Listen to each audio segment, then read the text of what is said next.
Hi అండి అందరికీ. మేమైతే టెంపుల్కి వెళ్తున్నాము. ఇవాళ గురువారం కదా, అది కాక పౌర్ణమి కదా, అందుకని గుడికి అయితే వెళ్తున్నామండి. చాలా బాగా దర్శనం అయితే అయ్యింది. మీరు కూడా దర్శనం చేసుకోండి. సాయిబాబా టెంపుల్కి అయితే నేనైతే వెళ్ళానండి. చాలా బాగుంది. ఇక్కడైతే అర్చన చేస్తున్నారు. ఎండి విగ్రహం అనమాట. ఇక్కడైతే చూసారు ఎంతమంది జనం ఉన్నారంటే మామూలుగా లేరు.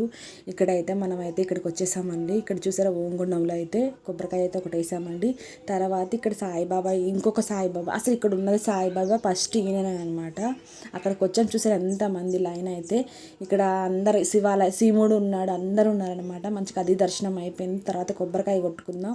తర్వాత ఇక్కడ నైవేద్యం తీసుకొని ఇంకా మనం ఇంకో టెంపుల్కి వెళ్ళిపోవాలన్నమాట. నైవేద్యం వచ్చేసి గుగ్గిళ్ళను పాయసం పెట్టేశారండి. చాలా బాగుంది ప్రసాదం. ఇక్కడైతే కృష్ణుడు టెంపుల్కి అయితే వచ్చేసామండి. ఇక్కడికి వచ్చేళ్ళకి వీళ్ళందరూ పాటలు పాడుతున్నారు. చాలా బాగుంది. ఇక్కడ చిన్న పాప కూడా భలే ఉన్నది. ఇక్కడ మన కృష్ణుడి గుడికి వస్తే ఖచ్చితంగా గోశాలకు అయితే వెళ్తాం. ఇక్కడ